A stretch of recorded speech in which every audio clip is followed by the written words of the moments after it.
하나님 아버지를 내가 믿사오며 그 외아들 우리 주 예수 그리스도를 믿사오니 이는 성령으로 잉태하사 동정녀 마리아에게 나시고 본디오 빌라도에게 고난을 받으사 십자가에 못 박혀 죽으시고 장사한 지 사흘 만에 죽은 자 가운데서 다시 살아나시며 하늘에 오르사 전능하신 하나님 우편에 앉아 계시다가 저리로서 산자와 죽은 자를 심판하러 오시리라. 성령을 믿사오며 거룩한 공회와 성도가 서로 교통하는 것과 죄를 사하여 주시는 것과 몸이 다시 사는 것과 영원히 사는 것을 믿사옵나이다. 아멘. 찬송가 8장 찬양하겠습니다.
천지 만물 모두 주를 찬송합니다.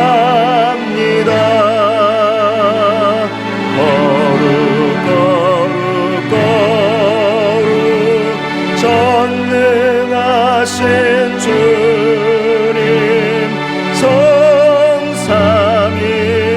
성삼일체 우리 주로다.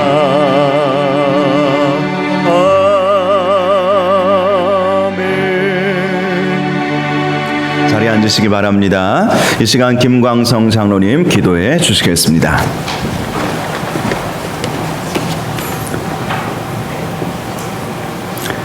코로나19의 위험과 무더운 일기 속에서도 성도들의 가정과 교회를 평강 가운데 인도해 주신 하나님을 찬양합니다. 일상 속에서 하나님을 경험하던 우리가 아버지 앞에 모여 예배 드리오니 우리에게 하나님의 선하시고 온전하신 뜻을 행할 수 있게 도와주옵소서. 자비하신 주님, 우리는 지난 한 주간도 주님께서 은혜로 인도하시는 사랑을 망각하고 삶의 여러 가지 모습 속에서 흔들림이 많았습니다. 주의 백성으로서 밝히 드러날 수 있는 신앙의 모습을 찾아보기 어려운 삶을 살았습니다. 우리의 이런 모습을 회개하오니 용서하여 주옵소서.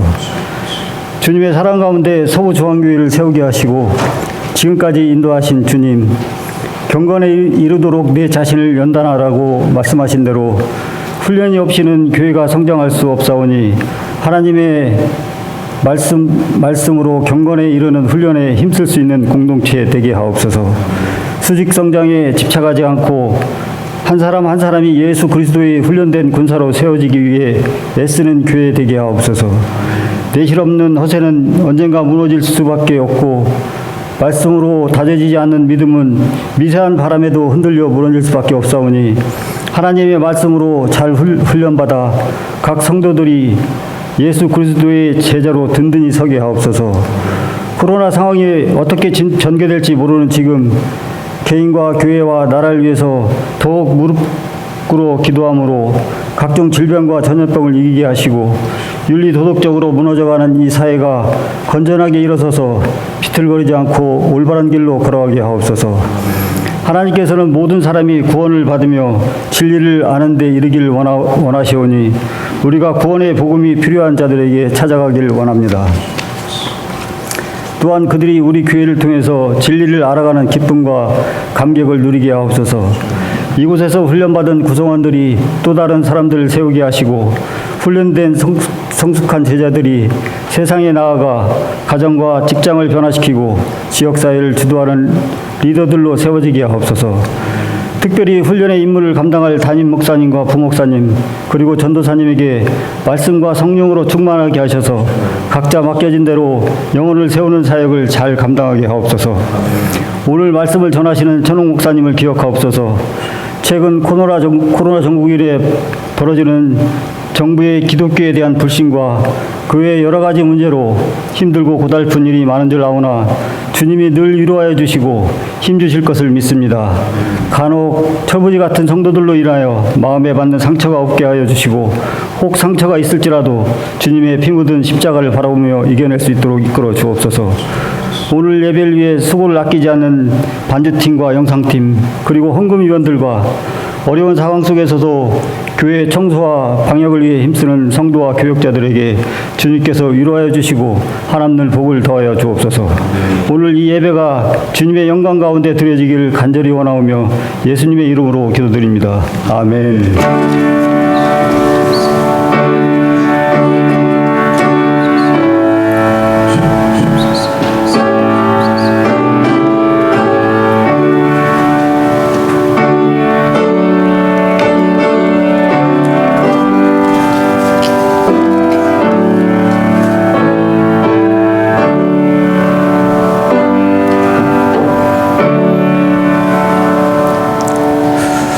오늘 함께 나누실 하나님 말씀 함께 보겠습니다. 마태복음 24장 37절에서 42절까지 말씀입니다.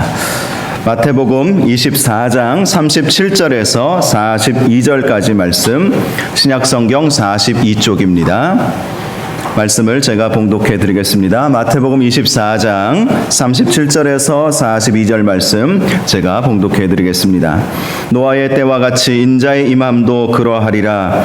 홍수전에 노아가 방주에 들어가던 날까지 사람들이 먹고 마시고 장가들고 시집가고 있으면서 홍수가 나서 그들을 다 멸하기까지 깨닫지 못하였으니 인자의 임함도 이와 같으리라. 그때 두 사람이 밭에 있음에 한 사람은 데려가고 한 사람은 버려둠을 당할 것이요 두 여자가 맷돌질을 하고 있음에 한 사람은 데려가고 한 사람은 버려둠을 당할 것이니라. 그러므로 깨어 있으라. 어느 날에 너희 주가 임할는지 너희가 알지 못함이니라. 아멘. 우리 한번 인사하겠습니다. 잘 나오셨습니다. 성도님이 계셔서 행복합니다. 사랑하고 축복합니다. 감사합니다. 오늘 말씀은 마태복음 146번째, 146번째 시간입니다. 그러므로 깨어있으라, 그러므로 깨어있으라 라는 제목으로 말씀의 은혜를 함께 나누겠습니다. 어느 날 한 아버지가 아들이 불량 소년들과 어울려 다니는 것을 보았습니다. 그래서 좀 무엇인가 교훈을 해주어야 되겠다라고 생각을 하고 그날 저녁에 아들에게 정원에 가서 아마 사과나무가 있었나 봐요. 정원에 가서 빨간 사과 6개를 따다가 쟁반 위에 얹어놓고 아들 앞에 내밀었습니다. 아버지는 아들에게 그 사과는 아직 익지 않은 것이니까 다 익을 때까지 며칠을 그대로 간직해 두어야 한다라고 말해 주었습니다. 그리고 나서 완전히 썩어버린 사과 하나를 같이 그 6개의 싱싱한 사과들과 함께 두게 되었습니다. 이것을 본 아들이 썩은 사과가 다른 사과를 다 썩게 해버릴지도 모를 텐데요 라고 그렇게 이유를 제기했습니다. 그러나 아버지는 싱싱한 사과가 썩은 사과를 다시 싱싱하게 만들 수도 있지 않겠니? 그렇게 하면서 이 썩은 사과를 싱싱한 6개의 사과와 함께 두게 된 것이죠. 그리고 그로부터 8일이 지난 뒤에 사과를 꺼내 왔는데 모든 사과가 다 썩어버린 거예요. 모든 사과가 다 썩어버린 것을 본 아버지가 아들에게 말합니다. 아들아, 나쁜 친구들과 어울리면 너도 결국 나쁜 친구가 될 수밖에 없을 거야. 이 좋은 사과 6개가 한 개의 썩은 사과 때문에 썩은 것을 우리는 보지 않겠니? 아무리 좋은 사과 6개가 싱싱하다 할지라도 썩은 사과 하나를 싱싱하게 만들 수가 없는 것이란다. 그렇게 교훈을 해 주었다고 합니다. 이 이야기는 우리에게도 많은 교훈을 주죠. 우리는 세상 속에서 살아가고 있습니다. 그러나 세상에 결단코 속해서는 안 된다는 것이죠. 세상 속에서 우리가 살아가고 있지만 세상과 어울려서 세상의 타락한 문화에 우리가 영향을 받아서는 안 된다는 그런 의미를 가지고 있는 것이죠. 오늘 본문 바로 그 사실을 우리에게 말씀해주고 있습니다. 37절 말씀 보면 노아의 때와 같이 인자의 임함도 그러하리라 라고 말씀하시면서 예수님께서 재림하실 그때가 바로 노아의 때와 비슷하다, 거의 같다라고 말씀을 해주신 것입니다. 자, 창세기 6장 5절에서 6절 말씀을 보면 노아 시대에 대해서 이렇게 말씀을 하고 있습니다. 여호와께서 사람의 죄악이 세상에 가득함과 그의 마음으로 생각하는 모든 계획이 항상 악할 뿐임을 보시고 땅 위에 사람 지으셨음을 한탄하사 마음에 근심하시고 라고 말씀하고 있습니다.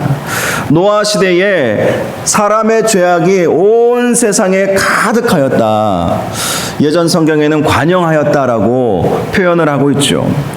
사람들의 죄악이 온 세상에 가득한 것입니다. 그래서 그들의 마음으로 생각하는 모든 계획이 항상 악할 뿐임을 하나님이 보셨다는 거예요.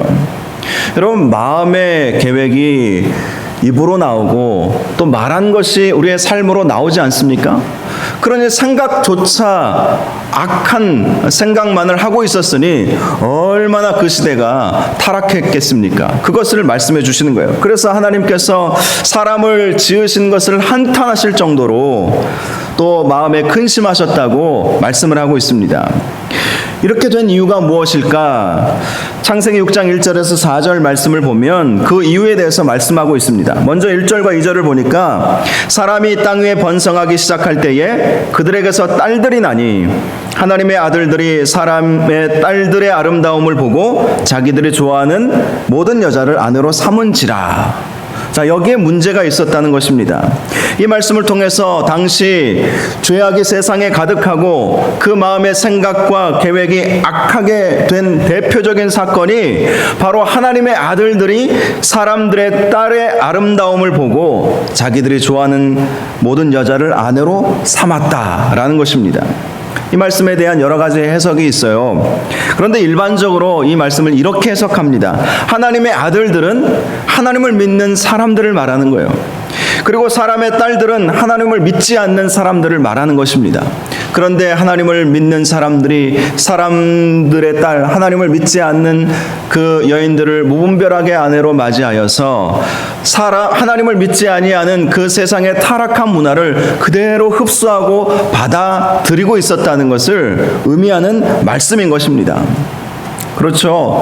우리도 마찬가지죠. 이 세상 속에서 우리가 살아가고 있지만 이 세상의 타락한 문화에 우리는 영향을 받아서는 안 된다는 것이죠. 그런데 노아 시대에는 하나님을 믿는 사람들이 있었고 하나님을 떠난 사람들이 있지 않았겠습니까? 그런데 정말 많은 사람들이 하나님을 믿는다고 하면서도 세상의 문화에 젖어서 세상 사람들과 구별됨 없이 살아가고 있었던 그 모습을 노아 시대에 보여주고 있었다는 것입니다. 그 결과가 어떻게 되었습니까? 3절 말씀을 보니까 여호와께서 이르시되 나의 영이 영원히 사람과 함께 하지 아니하리니 이는 그들이 육신이 됨이라. 그러나 그들의 날은 120년이 되리라 하시니라. 하나님을 믿는 사람들이 하나님을 믿지 않는 사람들의 영향을 받아 하나님을 떠나게 되었다는 것이죠. 그러니 하나님의 영이 더 이상 그들과 함께 하실 수가 없게 되었다고 말씀해주고 있습니다. 하나님의 영이 사람들에게서 떠나니 그들이 더 타락의 길로 나아갈 수밖에 없었던 것입니다. 그리고 그들의 날이 120년이 되었다라고 말씀을 하시는데요. 이 말씀은 인간의 수명을 말하는 것이 아닙니다. 그렇게 해석할 수도 있지만 이 말씀을 보통 이렇게 우리가 보고 있습니다. 이로부터 120년 이후에 노아 홍수가 일어나게 될 것이다 라는 예언의 말씀인 것이죠. 그렇습니다. 왜 노아 시대에 죄악이 세상에 관영하게 되었을까? 그것은 하나님을 믿는 사람들이 하나님을 제대로 섬기지 못하였기 때문인 것입니다. 그래서 7절을 보면 내가 창조한 사람을 내가 지면에서 쓸어버리되 사람으로부터 가축과 기는 것과 공중의 새까지 그리하리니 이는 내가 그것들을 지었음을 한탄함이니라. 하나님이 후회하시는 거예요. 물론 우리 하나님이 후회하시는 하나님은 아니시죠. 완벽하신 하나님이시지만 인간과의 관계에 있어서만큼은 우리에게 자유의지를 주셨거든요. 마음껏 생각하고 마음껏 말하고 마음껏 너희가 원하는 대로 살아갈 수 있도록 하나님의 형상을 따라 지음받은 존재가 바로 우리 아닙니까? 바로 우리에게 마음껏 자유의지를 주시고 마음껏 살아갈 수 있도록 해주셨는데 인간이 죄악을 지음으로 말미암아 아담과 하와의 타락으로부터 시작해서 계속해서 인간이 전혀 나아지지를 않는 것입니다. 하나님을 떠나는 것을 가볍게 생각하는 것이고 하나님을 찾으려고 하는 사람들이 없었던 것이죠. 그래서 하나님께서 마음이 얼마나 속상하셨으면 한탄하사라고 말씀을 하셨겠습니까? 그래서 인류를 다시 재편해야 되겠다, 다시 세워야 되겠다라는 마음을 가지시고 노아 시대에 홍수를 계획하신 것이죠. 그래서 온 인류를 다 멸망시켜 버릴 것임을 하나님께서 계획을 세우셨던 것입니다. 그런데요, 노아 시대에 또 하나의 특징이 있습니다. 바로 노아만은 하나님께서 은혜를 베푸셨다는 거예요. 많은 사람들이 죄악이 관영하여서 세상의 타락한 문화를 가지고 하나님을 대적하고 그래서 하나님을 떠날 수밖에 없었지만 노아만큼은 하나님을 붙잡고 살았다는 것이죠. 8절에 그러나 노아는 여호와께 은혜를 입었더라 라고 말씀하고 있습니다. 왜 노아가 이러한 은혜를 입게 되었겠습니까? 9절에 이렇게 나와 있습니다. 노아는 의인이요 당대의 완전한 자라. 그가 하나님과 동행하였으며. 하나님과 동행하였다라는 것은 성령님과 함께하였다는 것이죠. 하나님께서 세상 모든 사람들이 죄악 가운데 있으므로 하나님의 영이 그들에게서 떠나버렸지만 노아는 하나님과 동행하였기에 하나님의 영이 항상 그에게 머물러 있었다는 것입니다. 그래서 그가 의인이라고 인정을 받게 된 것입니다. 이 세상에 의인은 아무도 없어요. 아무리 선한 일을 해도 하나님의 의를 만족시킬 수 있는 사람은 세상에 아무도 없습니다. 그럼에도 불구하고 왜 성경에서 노아에게 그는 의인이었다고 말씀했겠습니까? 말씀에 잘 나와 있어요. 그는 하나님과 동행하였으며. 하나님과 동행할 때에 성령의 은혜로 살아갈 때에 하나님께서 우리를 의인의 자리로 인도하여 주신다는 것이죠. 노아가 실수가 없었겠습니까? 이전에도 있었고 노아 홍수 이후에도 실수가 있었다는 사실을 우리는 알지 않습니까? 그럼에도 불구하고 하나님께서 노아를 의인으로 당대의 완전한 자로 보시는 이유가 무엇이냐 하는 것이죠. 이것이 바로 말세를 살아갈 때 성령 충만함으로 살아가야 한다는 사실을 발견하게 되는 말씀인 것입니다. 성령의 인도함을 받아야 우리가 의로운 삶을 살아갈 수 있다는 거예요. 성령께서 우리를 인도하여 주셔야만이 하나님께서 보시기에 그래도 하나님의 영이 떠나가지 않고 하나님께서 보시기에 우리를 의로운 삶으로 인도하여 주시고 하나님께서 우리를 은혜 주시고 축복하여 주신다는 것이죠. 여러분, 성령님은 어떤 분이십니까? 하나님의 영이 어떤 영이십니까? 우리에게 믿음을 주시는 성령 하나님이십니다. 또 성령님은 로마서 8장 말씀을 보면 우리의 연약함을 아시고 우리가 마땅히 기도해야 할 바를 알지 못할 때에 말할 수 없는 탄식으로 우리를 대신해서 하나님께 기도하시는 분이시라고 말씀해 주고 있습니다. 그러니 노아가 하나님과의 동행, 즉 성령님과 함께하는 삶을 살았기에 세상 모든 사람들은 죄악 가운데 살고, 그래서 하나님을 떠나버리고 또 하나님께서 하나님의 영이 그들에게서 떠나가는 그러한 일이 있었음에도 불구하고 노아만큼은 은혜를 입게 된 것입니다. 그래서 이 노아를 하나님께서 노아의 방주를 짓게 하시고, 그리고 노아만은 또 그의 가족들만은 생명을 보존하여 주셨다는 사실 우리가 잘 알고 있지 않습니까? 자, 그런데 오늘 본문 38절에서 39절 말씀을 보니까 노아를 제외했던 당시 사람들의 모습이 어떠했는지 우리에게 보여주고 있습니다. 홍수전에 노아가 방주에 들어가던 날까지 사람들이 먹고 마시고 장가들고 시집가고 있으면서 홍수가 나서 그들을 다 멸하기까지 깨닫지 못하였으니 인자의 임함도 이와 같으리라. 자, 노아 시대에 노아를 제외한 다른 모든 사람들은 홍수의 심판이 다가오고 있음에도 불구하고 전혀 깨닫지 못했다고 말씀합니다. 그래서 장가들고 시집가면서 일상의 삶을 살고 있었다는 거예요.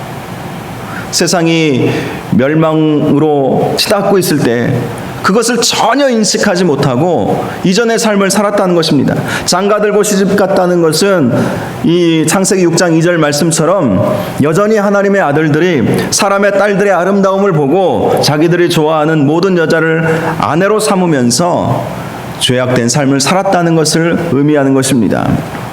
바로 이렇게 예수님께서 이 세상에 다시 오실 때에 이 세상에 많은 사람들이 주님의 재림, 예수님께서 이 세상에 다시 오실 때가 가까이 왔음에도 불구하고 그것을 알지 못하고 회개하지 않고 세상의 타락한 문화에 영향을 받으면서 무엇이 선한 것인지 알고자 하는 마음도 없고 하나님의 뜻을 거스리고 하나님을 대적하고 하나님을 외면하고 하나님의 영을 사모하지도 않고 하나님과 동행하려고 하지도 않고 그런 삶을 살아가게 된다.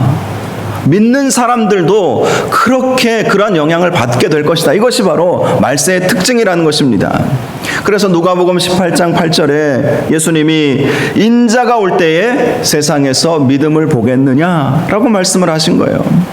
믿음을 찾기가 굉장히 희박해질 것이라고 말씀을 해 주신 것입니다. 그래서 예수님께서 마태복음 24장 13절에서 그러나 끝까지 견디는 자는 구원을 얻으리라 라고 말씀해 주신 것 아닙니까? 끝까지 믿음 지키라는 것이죠. 예수님께서 이 세상에 오실 때 여러 가지 특징이 있는데 많은 사람들이 회개하지 아니하고 많은 사람들이 죄로 인식조차도 하지 아니하고 예수님께서 다시 오실 날이 가까이 다가오고 있음에도 불구하고 여전히 그날은 먼 것처럼 세상의 종말은 먼 것처럼 그렇게 죄 지으면서 살아가게 될 것이라고 말씀을 하시는 것입니다. 회개해야 할 순간에 회개하지도 않는 거예요. 요한계시록 9장에 보면 7 나팔 심판 중에 6번째 나팔의 심판이 내려왔습니다. 그래서 불과 연기와 유황의 심판으로 사람 3분의 1이 죽게 되었다고 말씀하고 있습니다. 그런 일들이 일어나게 된다는 것이죠. 그런데요, 그렇게 유황과 연기와 불의 심판을 통해서 정말 수많은 사람들이 심판받아서 죽게 되었음에도 불구하고 나머지 3분의 2의 사람들의 모습이 어떠한 할지를 예언해 주고 있어요. 요한계시록 9장 20절 21절에 보니까 이 재앙에 죽지 않고 남은 사람들은 손으로 행한 일을 회개하지 아니하고 오히려 여러 귀신과 또는 보거나 듣거나 다니거나 하지 못하는 금, 은, 동과 목석의 우상에게 절하고 또 그 살인과 복술과 음행과 도둑질을 회개하지 아니하더라. 여러분, 하나님의 심판이 오게 되면 그걸 보고 깨달아야 되지 않겠습니까? 우리 인생 가운데에서도 여러 가지 고난이 오면 정말 예수 잘 믿는 분들은 내가 잘못한 것이 뭐가 있을까? 자기 자신을 돌아보면서 회개의 자리로 나아가는 것이 당연한 거예요. 그런데 사람 3분의 1이 죽게 되는 엄청난 재앙이 일어났음에도 불구하고 사람들이 하나님께로 나오지 아니하고 오히려 우상들에게, 금은동과 목석의 우상에게, 금은동은 물질을 말하는 것이죠. 그래도 돈이 최고라고, 그래도 가진 것이 재산이 있어야지 이겨낼 수 있다고, 사람들의 모습이 다 그렇다는 것입니다. 그래서 회개하지 아니한다라고 말씀하십니다. 또 요한계시록 16장 말씀 가운데서 보면 마지막 7대접의 심판 중에 4번째 대접 심판에 대해 말씀해 주고 있습니다. 이 4번째 대접의 심판은요, 그 심판의 대접이 해에 쏟아졌다고 말씀하고 있어요. 태양에 쏟아진 거예요. 그래서 사람들이 크게 태움에 태워지게 되었다라고 말씀하고 있습니다. 많은 사람들이 그 해가 너무 뜨거워서 그 태양볕에 이길 수 없어서 다 죽어버렸다라는 말씀을 하시는 것입니다. 엄청난 재앙이죠. 그런데 이때에도 사람들의 모습이 이렇게 나타나고 있습니다. 이 재앙들을 행하는 권세를 가지신 하나님의 이름을 비방하며 또 회개하지 아니하고 주께 영광을 돌리지 아니하더라. 하나님의 재앙을 경험하면서 사람들의 모습이 하나님을 비방하게 된다라고 말씀을 하시는 거예요. 그리고 회개하지 아니하고 주님 앞에 영광을 올려드리지 아니한다. 결국 이 정도 되면 주님이 다시 오실 수밖에 없는 것이죠. 왜인지 아십니까? 주님이 왜 더디 오시는지 아십니까? 그것은 베드로후서 3장 8절에서 9절 말씀을 보면 잘 나와 있습니다. 사랑하는 자들아, 주께는 하루가 1000년 같고 1000년이 하루 같다는 이 한 가지를 잊지 말라. 주의 약속은 어떤 이들이 더디다고 생각하는 것 같이 더딘 것이 아니라 오직 주께서는 너희를 대하여 오래 참으사 아무도 멸망하지 않고 다 회개하기에 이르기를 원하시느니라. 예수님이 더디 오시는 이유는 회개하기를 기다리고 계시기 때문이라는 것입니다. 그런데 여러 가지 재앙들을 만나면, 그래서 하나님이 회개할 기회들을 주시는 것 아니겠어요? 7 인을 떼실 때에, 그리고 7 나팔이 불려질 때에, 7 대접이 쏟아질 때에 계속 하나님께서는 회개하라고 촉구하시는 것이죠. 재앙이 올 때 회개하라, 회개하라. 그런데 사람들이 회개하지 않고 있는 모습을 우리에게 보여주고 있는 거예요. 7 나팔이 불 때에도 사람들은 회개하지 않고 오히려 금은 동을 섬기고 목석을 섬기고 우상들을 섬기는 모습들. 4번째 대접이 해에 쏟아졌을 때에도 사람들은 회개하지 아니하고 오히려 하나님을 비방하고 하나님께 영광 올려드리지 않는 그 모습들을 우리는 보게 되는 것입니다. 그쯤 되면 주님이 오실 수밖에 없는 거예요. 회개의 기회를 주었는데도 불구하고 회개하지 아니하면 주님은 오셔서 그들을 심판하실 수밖에 없는 것 아니겠습니까? 그래서 오늘 본문 40절과 41절 말씀을 보면 예수님께서 이 세상에 재림하실 때에 사람들은 둘로 나누어지게 될 것이라고 말씀해주고 있습니다. 그때에 2 사람이 밭에 있으며 한 사람은 데려가고 한 사람은 버려둠을 당할 것이요, 2 여자가 맷돌질을 하고 있음에 한 사람은 데려가고 한 사람은 버려둠을 당할 것이니라. 2 사람으로 나누어진다는 것입니다. 예수님께서 재림하실 때 어떤 사람은 데려감을 당하고 또 어떤 사람들은 버려둠을 당하게 된다는 거예요. 누가 버려둠을 당할까요?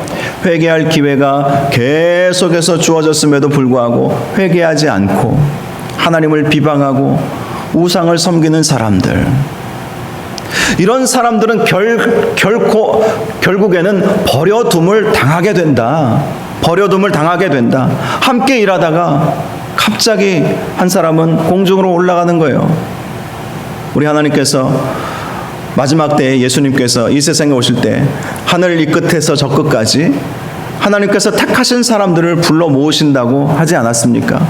그런데 어떤 사람들은 버려둠을 당하는 사람들이 있을 것임을 말씀하시는 것입니다.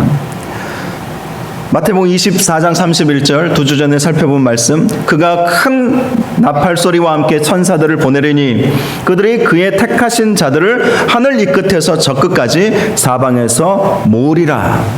저와 여러분이 하나님께서 택하셔서 사방 이 끝에서 저 끝까지 부르시는, 데려감을 당하는 그러한 은혜가 있기를 주님의 이름으로 축복합니다. 마지막 시대에 정말 많은 사람들이 시집가고 장가가면서 하나님의 뜻을 거스리고 회개할 기회가 주어졌음에도 불구하고 실제로 노아가 120년간 노아의 방주를 만들면서 사람들에게 얼마나 많이 선포했겠습니까? 그리고 사람들이 물어보지 않았겠습니까? 너 산에다 뭐 하는 거냐? 아니, 배를 만들려면 바다에다 만들어야지. 그 산 꼭대기에 그 나무들을 하나하나씩 피워다가 120년간을 만들고 있었으니 사람들이 노아를 보고 미쳤다고 하지 않겠습니까? 그런데 노아가 말하지 않았겠습니까? 결국 이 세상은 물로 심판을 당하게 될 것입니다. 하나님이 나에게 그렇게 말씀해 주셨습니다. 그러니 당신들도 회개하십시오. 그러면 혹시 기회가 올지 누가 알겠습니까? 그런데 사람들은 노아의 말에 주목하지 않았어요. 회개할 기회가 있었음에도 불구하고 회개하지 않았던 것입니다. 바로 예수님께서 다시 오실 때 회개해야 되는데, 회개할 기회가 주어졌는데 회개하지 않는 사람들이 많을 것임을 우리에게 말씀해 주신 것입니다.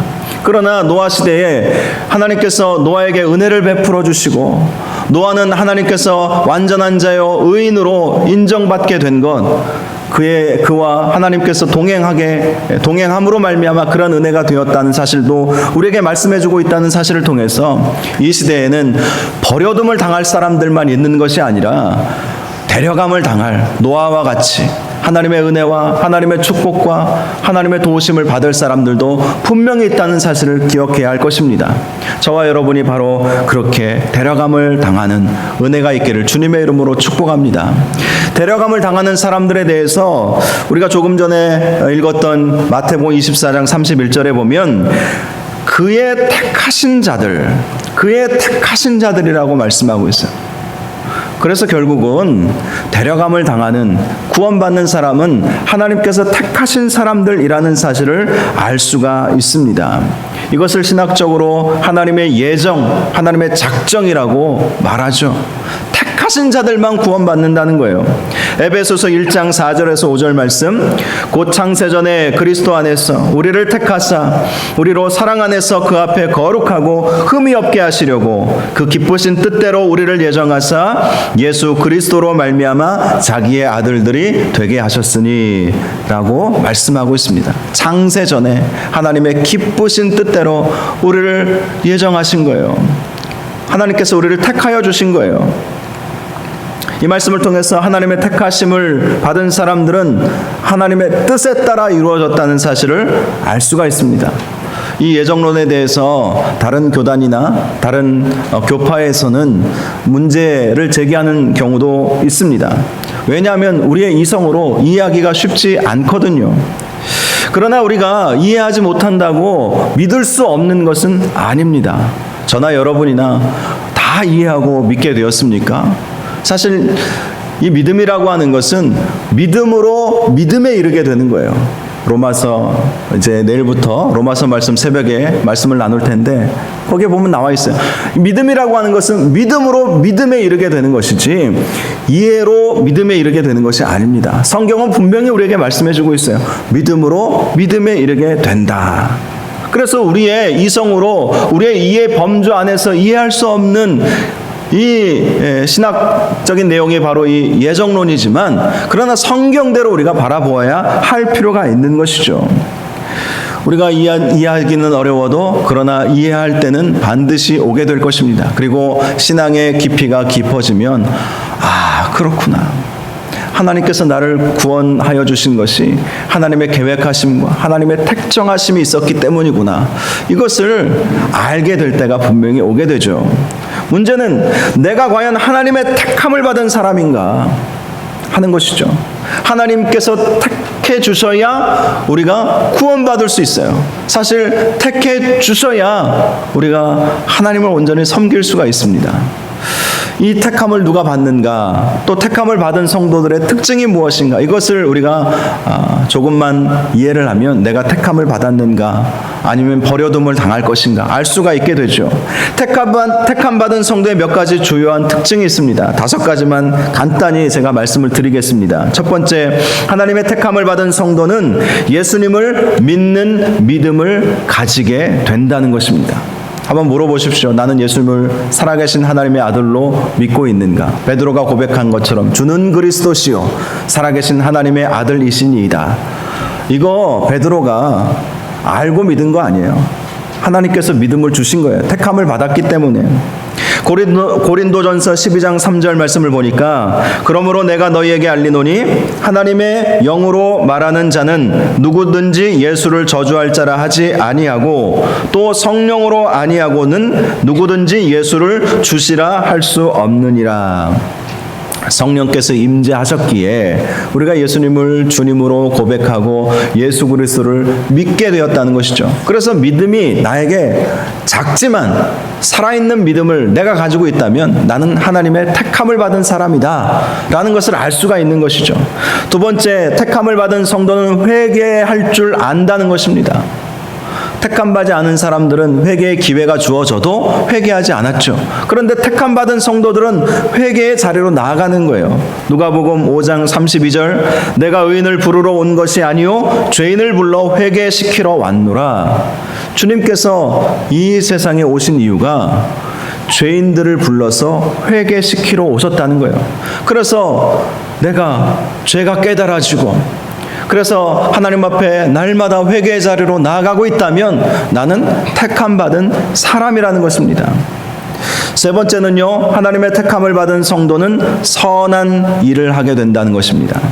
야고보서 2장 14절에 보니까 내 형제들아 만일 사람이 믿음이 있노라 하고 행함이 없으면 무슨 유익이 있으리요 그 믿음이 능히 자기를 구원하겠느냐. 살아있는 믿음이 무엇이냐? 바로 행함이 있는 믿음이다 라고 말씀하고 있습니다. 그래서 내 삶을 보면 내가 택함받은 사람인지 아닌지 드러나게 되어 있다는 것이죠. 살아있는 믿음을 가진 성도들은 살아있는 선한 생각을 하고 선한 말을 하고 선한 행동을 하게 되어 있다는 것입니다.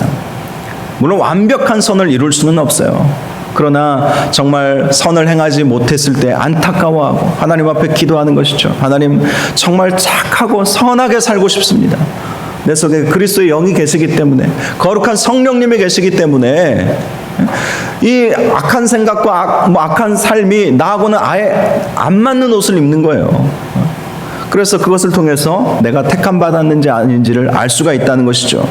네 번째, 택함 받은 성도는 형제를 사랑하는 삶을 살게 된다는 것이죠. 형제를 사랑하는 삶.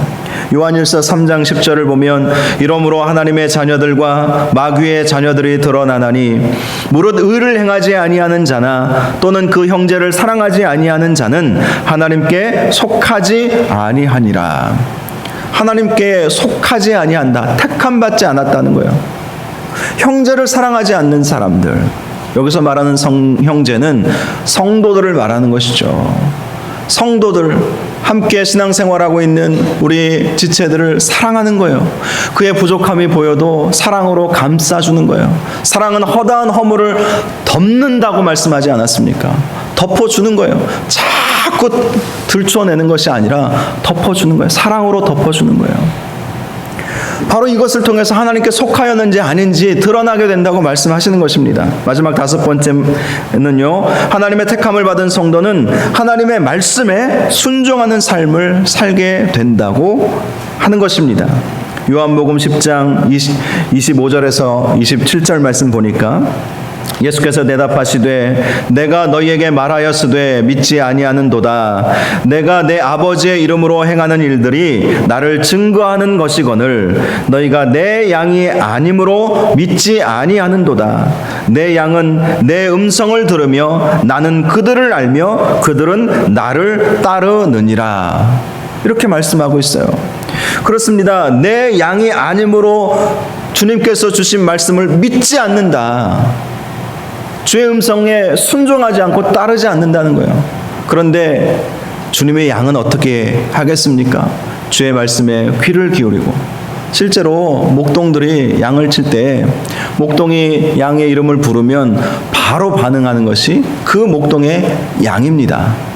그런데 반응하지 않으면 다른 주인이 있다는 것이죠. 바로 이렇게 하나님께서 택하신 사람들은 주님의 말씀, 우리가 100% 다 순종할 수는 없지만 말씀을 사모하고 말씀대로 살려고 노력하고 날마다 말씀 안에 거하고자 몸부림치는 그러한 삶을 살게 된다는 것입니다. 물론 우리가 완벽한 신앙생활은 할 수가 없을 것입니다. 그러나 점점 성화의 과정을 거쳐가는 것은 분명해요. 점점 거룩해지는 것이죠. 성화가 무엇입니까? 구원받은 이후의 삶이 이전과 달라진다는 것을 의미하는 것입니다. 점점 더 거룩해지게 된다는 것을 말씀하는 거예요. 예전에는 죄의식조차도 없었던 일을 이제는 죄로 막 느껴지는 거예요. 그래서 회개하지 않고는 근심이 되는 거예요. 이게 내가 전에는 죄라고 생각 못했는데 이거 생각해 보니까 정말 큰 죄구나. 이게 막 깨달아지면서 회개의 자리로 나아가는 것입니다. 이게 성화예요. 예전에는 사람들을 미워하는 것이 당연했는데 이제는 그 미워하는 사람들을 사랑하게 해달라고 그런 마음이 들어오는 거예요. 미워하는 것이 나하고 안 맞는 거예요. 내가 하나님의 사랑을 힘입어서 살아가고 있는 존재인데 내가 하나님과 원수가 되어서 하나님의 은혜를 누릴 수 없었던 사람인데 주님께서 나를 사랑하셔서 나에게 은혜 베풀어 주시고 하나님의 자녀 삼아 주셨는데 나에게 조금 쓴소리 했다고, 나에게 좀 해가 되는 일을 했다고 그를 죽일 만큼 미워하는 거, 이거 아니지 않나. 하나님, 그렇다면 내가 그 사람을 사랑할 수 있는 마음을 허락하여 달라고 그렇게 기도하며 나아가게 된다는 것입니다. 예전에는 선한 일을 행하는 것이 선택사항이었다면 할 수 있으면 하고 할 수 없으면 마는 거지 뭐. 우리가 그렇잖아요. 안 되면 못하는 거지 뭐. 그러나 우리가 성화의 과정을 거쳐가면 할 수 있는 대로 최선을 다해서 선을 이루고 정말 선한 삶을 살고 최선을 다해서 어려운 사람들을 돕고 마땅히 해야 할 바를 최선을 다해서 해야 되겠다. 이런 마음을 갖게 되는 것이 택함받은 성도의 특징이라는 것입니다. 예전에는 말씀의 깊이를 잘 깨닫지 못했는데 이제는 말씀이 송이꿀보다 더 달게 느껴지는 거예요. 다윗의 고백이 그렇지 않습니까? 주의 말씀이 송이꿀보다 더 달도다. 더 달도다. 이렇게 바뀌게 되는 것이죠. 변화하게 된다는 것입니다. 그렇게 성화의 과정을 거쳐 나갈 때 신학적으로 구원의 서정 가운데 보면 성화 다음에 영화의 단계가 있습니다. 주님 다시 오실 때 우리가 영광스럽게 우리 주님을 맞이하고 우리의 머리에는 천국의 면류관이 쓰여질 그날이 오게 된다는 것입니다. 그래서 42절에 보면 예수님이 이런 말씀을 해주시죠. 그러므로 깨어있으라. 어느 날에 너희 주가 임할는지 너희가 알지 못함이니라. 깨어있으라는 거예요. 깨어있으라는 거예요. 깨어있지 아니하면 성화에 대한 개념조차 없게 될 것이죠. 깨어있지 아니하면 세상이 종말이 다가오고 있음에도 불구하고 그것을 인식하지도 못하고 회개해야 할 순간에 회개하지 못하고 자기 잘난 맛에 살아가는 그런 모습을 가질 수밖에 없다는 것입니다. 주님의 재림은 갑자기 일어나게 될 것입니다. 그날과 그때는 아무도 몰라요. 우리 하나님 아버지만 아시는 거예요. 예수님도 알지 않기로 작정하셨다고 지난주 말씀드리지 않았습니까? 하나님의 뜻에 순복하신 거예요. 예수님도 하나님께 온전히 맡겨드린 거예요. 그날과 그때에 대해서. 그런 의미에서 그날과 그때를 특정 짓는 이단들은 완전히 잘못된 것이죠. 예수님보다도 더 높은 자리에 있다고 그들은 생각하는 오류를 범하고 있는 것입니다. 특별히 이 깨어 있어야 한다는 것은 기도해야 한다는 것을 말씀하는 것이죠. 영적으로 깨어 있어야죠. 육신적으로 깨어 있는다는 의미가 아니지 않습니까? 우리가 어떻게 잠을 안 자고 버틸 수가 있어요? 잠을 자야죠. 하루에 3분의 1은 잠자는 시간으로 보내야 한다고 하지 않습니까? 그래서 우리 육신은 잠을 잘 때가 있어요. 그러나 영은 항상 깨어 있어야 한다는 거예요. 기도함으로 깨어 있어야 한다는 것입니다. 그래야 그날과 그때를 준비할 수가 있다는 것이죠. 기도해야 나태에 빠지지 않기 때문입니다. 기도해야 하나님의 음성을 들을 수 있고, 기도해야 하나님의 말씀이 깨달아지고, 기도해야 하나님의 살아계심을 느낄 수 있고, 기도해야 흔들리지 않는 믿음을 가질 수 있기 때문인 것입니다. 이렇게 기도할 때 하나님은 우리에게 복을 주시죠. 이 히브리어로 이 복이라고 하는 단어, 바라크라고 하는 단어를 쓴다고 제가 얼마 전에 말씀드리지 않았습니까? 이 바라크의 본래 뜻은 무릎을 꿇다예요. 축복은 무릎을 꿇을 때 오게 되어 있습니다. 이 말세를 살아가면서 하나님 앞에 깨어 기도함으로 무릎 꿇는 저와 여러분들 되시기를 바랍니다. 그렇게 무릎 꿇을 때 예레미야 선지자가 우리에게 말씀해 주신 것처럼 너는 내게 부르짖으라 내가 내게 응답하겠고 네가 알지 못하는 크고 은밀한 일을 내게 보이리라. 그래요. 우리가 무릎 꿇고 하나님 앞에 기도할 때 이 크고 은밀한 일 중에 하나가 주님의 재림 아닙니까? 주님께서 다시 오신다는 것. 그래서 주님이 언제 오실지는 모르지만 주님이 다시 오실 때가 다가왔음을 알고 믿고 준비하게 된다는 그런 의미를 가지고 있는 것입니다. 말씀을 마치겠습니다. 저와 여러분이 깨어 기도하시기를 바랍니다. 깨어 기도할 때 노아 시대에 정말로 많은 사람들이 회개의 기회가 주어졌음에도 불구하고 회개하지 않았지만 그러나 노아는 깨어 있었던 것이죠. 하나님과 동행했습니다. 그래서 그는 의인이요 당대의 완전한 자라는 평가를 들을 수 있었던 것이고 결국 그는 데려감을 당하는 이 노아의 방주를 통해서 구원을 얻는 축복을 얻게 되었던 것입니다. 저와 여러분도 하나님께서 오늘 우리 주님께서 말씀하여 주신 것처럼 깨어 있으셔서 깨어 있다는 것이 하나님의 택함을 받은 성도의 특징입니다. 혹시 마음 가운데 내가 택함 받지 못한 것은 아닌가 이런 생각을 가지시는 분들도 계실 거예요. 그런데 그런 생각이 있다는 것 자체가 하나님께서 택함 받은 성도의 모습입니다. 그래서 더 기도하게 되잖아요. 혹시나 하는 마음 때문에. 혹시나 하는 마음 때문에 내가 더 깨어서 기도해야 되겠다.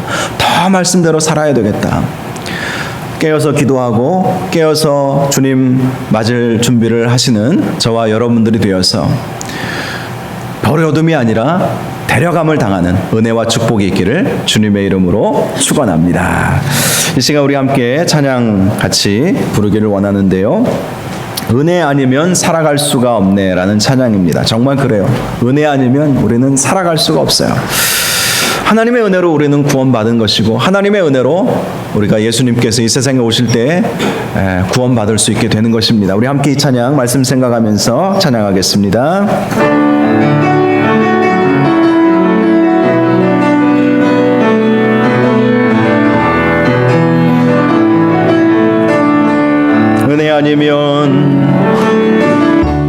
은혜 아니면 살아갈 수가 없네. 마저도 다 주의 것이니 세상 평안과 위로 내게 없어도 예수 오직 예수뿐이네. 다시 한번 은혜 아니면 살아갈 수가 없네. 마저도 다 주의 것이니 세상 평안과 위로 내게 없어도 예수 오직 예수뿐이네. 크신 계획 다 볼 수도 없고 크신 계획 다 볼 수도 없고 작은 고난에 지쳐도 주께 묶인 나의 모든 삶 버티고 견디게 하시네. 은혜 아니면 살아갈 수가 없네. 나의 모든 것 다 주께 맡기니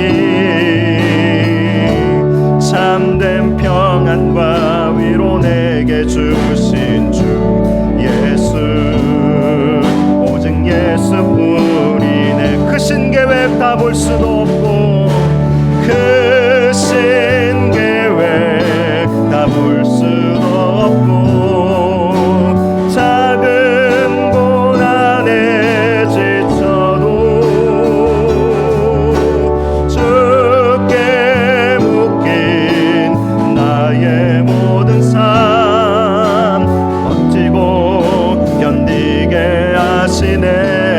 크신 계획 다 볼 수도 없고 크신 계획 다 볼 수도 없고 작은 고난에 지쳐도 주께 묶인 나의 모든 삶 버티고 견디게 하시네. 은혜 아니면 살아갈 수가 없네. 나의 모든 것 다 주의 것이니 참된 평안과 위로 내게 주신 주 오직 예수뿐이네. 이 시간 말씀 생각하면서 함께 기도하기를 원합니다. 은혜로 살아가게 하옵소서. 은혜가 우리와 함께하여 주셔야 이 마지막 때를 깨닫고 준비하고 깨어있을 수 있나이다. 세상에 버타지 않고 세상의 죄악된 문화와 타락에 물들지 않게 될 수 있나이다. 노아의 때에 많은 사람들이 이 세상의 심판이 다가온 줄도 모르고 회개하지 않았던 그 모습들 보면서 하나님, 우리가 이 세상 살아가면서 끝까지 깨어있고 기도함으로 주님 오실 날을 잘 준비할 수 있도록 인도하여 주옵소서. 특별히 은혜로 준비하게 하시고 성령님과 동행함으로 준비할 수 있도록 인도하여 달라고 우리 말씀 생각하면서 우리 함께 기도하겠습니다. 거룩하고 존귀하신 아버지 하나님, 은혜를 감사합니다. 하나님 아버지, 마지막 때의 모습을 노아의 때와 같다고 말씀하여 주셨습니다. 하나님, 노아의 때 많은 사람들이 회개하지 아니하고 하나님의 아들들이 사람들의 딸과 결혼한 것처럼 죄악된 삶을 살아가고 있는 모습들 우리가 말씀을 통해서 봅니다. 하나님, 주님께서 이 세상에 오시기 전에 많은 징조들이 있을 것이고 많은 환난과 많은 핍박들이 있을 것임을 말씀하여 주고 계신데, 하나님, 우리가 회개할 때가 하나님께서 우리에게 회개를 촉구하시는 때에 하나님, 우리가 회개하기를 원합니다. 회개 자리로 나아가기를 원합니다. 회개함으로 하나님, 이 마지막 때를 잘 준비할 수 있도록 도우시옵소서. 그날과 그때를 우리는 알지 못하오나 그러나 주님께서 우리와 함께하여 주셔서 주님과 동행하는 삶을 삶으로 말미암아 하나님, 정말 이 마지막 때에 주님 언제 오실지 우리는 알지 못하지만 임박하여 있다는 사실을 기억하고 잘 준비할 수 있도록 주여 도우시고 함께하여 주시옵소서. 그래서 하나님, 마지막을 잘 준비할 수 있는 저희 모두가 될 수 있도록 주여 축복하시고 함께하여 주시옵소서. 주여 도우시옵소서. 인도하여 주시옵소서. 주여 축복하여 주시옵소서. 하나님 아버지, 마지막 날 마지막 때를 살아가고 있는 저희들입니다. 주님 언제 오실지 알지 못하오나 깨어 기도함으로 주님 오실 날을 잘 준비하는 저희 모두가 되게 하여 주옵소서. 예수님의 이름으로 기도하옵나이다. 아멘. 이 시간 찬송가 249장 찬양하면서 하나님 앞에 헌금 올려드리겠습니다.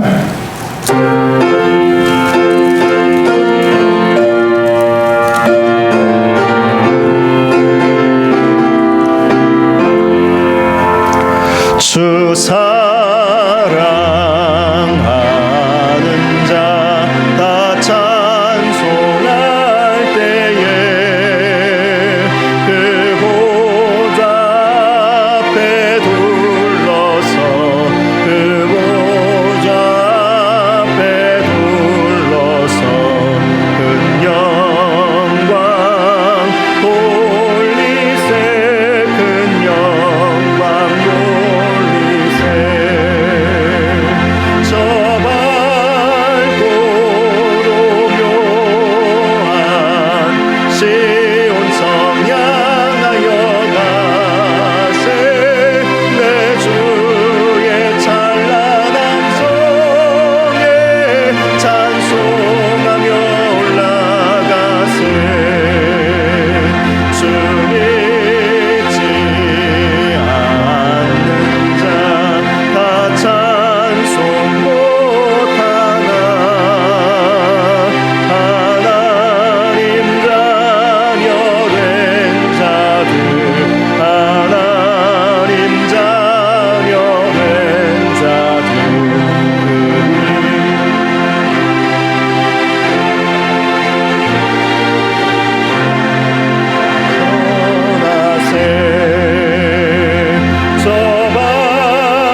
기도하겠습니다.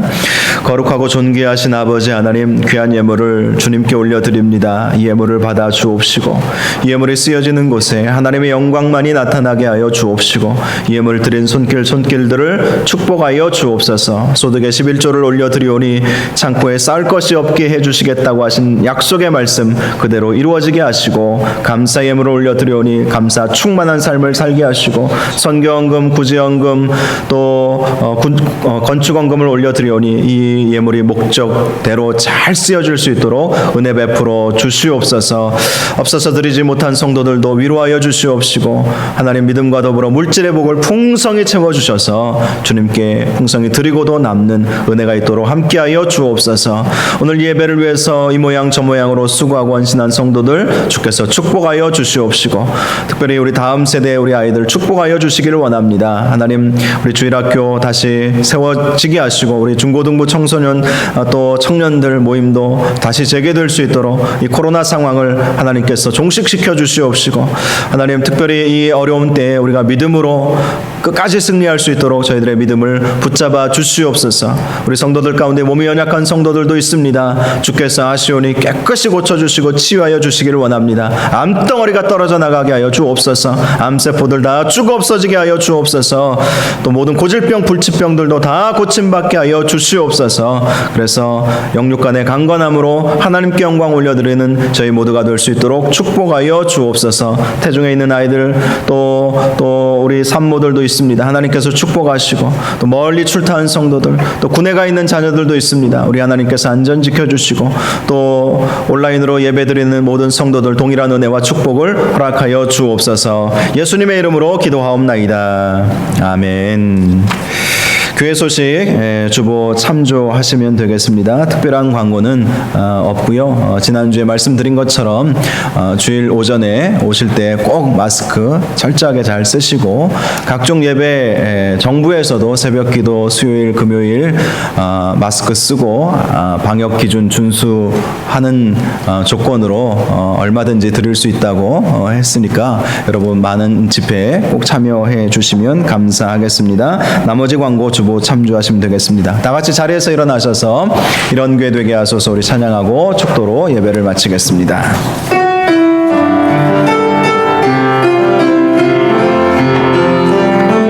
진정한 예배가 숨쉬는 교회, 주님이 주인 되시는 교회, 믿음의 기도가 쌓이는 교회, 최고의 찬양을 드리는 교회, 말씀이 살아 움직이는 교회, 성도의 사랑이 넘치는 교회, 섬김과 헌신이 기쁨이 되어 열매 맺는 아름다운 교회, 주님의 마음 닮아서 이웃을 사랑